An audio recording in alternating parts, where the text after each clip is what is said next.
नमस्कार दोस्तों, आप सभी को 14 जनवरी मकर संक्रांति की बहुत बहुत हार्दिक शुभकामनाएं प्रेषित करता हूं। मकर संक्रांति हिंदुओं का एक प्रमुख पर्व है। मकर संक्रांति पूरे भारत और नेपाल में किसी न किसी रूप में मनाया जाता है। पौष मास में जब सूर्य मकर राशि पर आता है तभी इस पर्व को मनाया जाता है।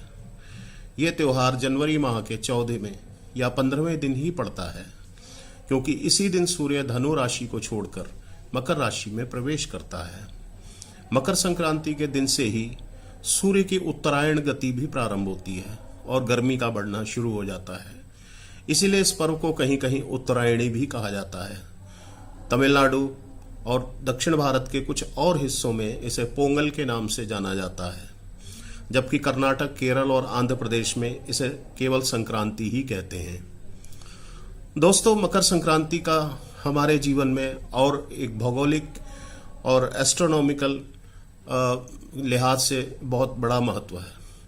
शास्त्रों के अनुसार दक्षिणायन को देवताओं की रात्रि अर्थात नकारात्मकता का प्रतीक तथा उत्तरायण को देवताओं का दिन और सकारात्मकता का प्रतीक माना जाता है।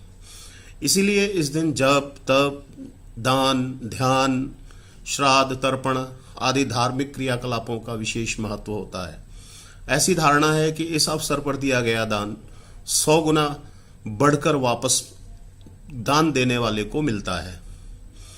इस दिन शुद्ध घी और कंबल का वितरण ये मोक्ष की प्राप्ति में सहायक होता है।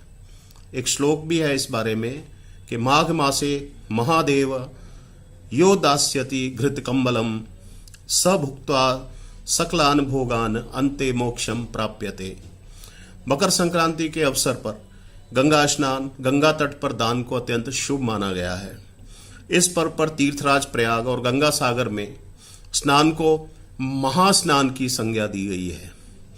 सामान्यतः सूर्य सभी राशियों को प्रभावित करते हैं, किंतु कर्क व मकर राशि में सूर्य का प्रवेश धार्मिक दृष्टि से अत्यंत महत्वपूर्ण और फलदायक है। यह प्रवेश अथवा संक्रमण क्रिया 6 माह के अंतराल पर होती है। भारत देश उत्तरी गोलार्ध में स्थित है। मकर संक्रांति से पहले सूर्य दक्षिणी गोलार्ध में होता है, अर्थात भारत से अपेक्षाकृत अधिक दूर होता है और वो हमारे लिए सर्दियों का मौसम होता है। इसी कारण यहाँ पर रातें बड़ी और दिन छोटे होते हैं और सर्दी का मौसम होता है। किंतु मकर संक्रांति से सूर्य उत्तरी गोलार्ध की तरफ आना शुरू हो जाता है। अतएव इस दिन से रातें छोटी और दिन बड़े होने लगते हैं। गर्मी का मौसम शुरू होने लगता है। दिन बड़ा होने से प्रकाश अधिक होगा और रात्रि छोटी होने से अंधकार कम होगा। अतः मकर संक्रांति पर सूर्य की राशि में हुए परिवर्तन को अंधकार से प्रकाश की ओर अग्रसर होना माना गया है। प्रकाश अधिक होने से प्राणियों में चेतना एवं कार्य शक्ति में वृद्धि होगी। ऐसा जानकर संपूर्ण भारतवर्ष में लोगों द्वारा विविध रूपों से सूर्य देव की उपासना, आराधना और पूजन कर उनके प्रति अपनी कृतज्ञता व्यक्त की जाती है। सामान्यतः भारतीय पंचांग पद्धति की समस्त तिथियां चंद्रमा की गति को आधार मानकर निर्धारित की गई हैं, किंतु मकर संक्रांति को सूर्य की गति से निर्धारित किया जाता है। इसी कारण यह प्रतिवर्ष 14 जनवरी को ही पड़ता है। मकर संक्रांति का ऐतिहासिक और पौराणिक महत्व भी होता है। ऐसी मान्यता है इस दिन भगवान भास्कर अपने पुत्र शनि से मिलने स्वयं उनके घर जाते हैं। चूंकि शनिदेव मकर राशि के स्वामी हैं, अतः इस दिन को मकर संक्रांति के नाम से जाना जाता है। महाभारत काल में भीष्म पितामह ने भी अपनी देह त्यागने के लिए मकर संक्रांति के दिन का ही चयन किया था। बंगाल में इस पर्व पर स्नान करने के लिए विशेष व्यवस्थाएं की जाती हैं। वहां पर स्नान के पश्चात तिल दान करने की प्रथा भी पाई जाती है। यहाँ गंगा सागर में हर साल विशाल मेला लगता है। मकर संक्रांति के दिन गंगा सागर में स्नान करने का एक विशेष पुण्य प्राप्त होता है, ऐसा माना जाता है। मकर संक्रांति के दिन ही गंगा जी भगीरथ के पीछे पीछे चलकर कपिल मुनि के आश्रम यानी कि गंगा सागर जहां आज है वहां तक पहुंची थी।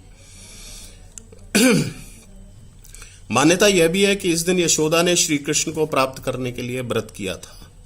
इस दिन गंगा सागर में स्नान दान के लिए लाखों लोगों की भीड़ होती है। लोग कष्ट उठाकर गंगा सागर की यात्रा करते हैं। वर्ष में एक दिन मकर संक्रांति को यहाँ लोगों की अपार भीड़ होती है। इसलिए कहा जाता है कि सारे तीर्थ बार बार, गंगा सागर एक बार। दोस्तों, इसके महत्व को जितना प्रतिपादित किया जाए उतना कम है। फिर भी जितना आपसे हो सके, जितना आप कर सकें उतना अवश्य करें और इस दिन का दान पुण्य कर अपना जीवन कृतार्थ करें। इसी के साथ आप सभी को मकर संक्रांति की एक बार पुनः बहुत बहुत शुभकामनाएं। ये अवसर आपके जीवन में नई खुशियां लेकर आए। आपका अच्छा स्वास्थ्य हो, आप खुश रहें, प्रसन्न रहें, अपने कार्य में सफलता प्राप्त करें, ऐसी हमारी मंगल कामना है। धन्यवाद।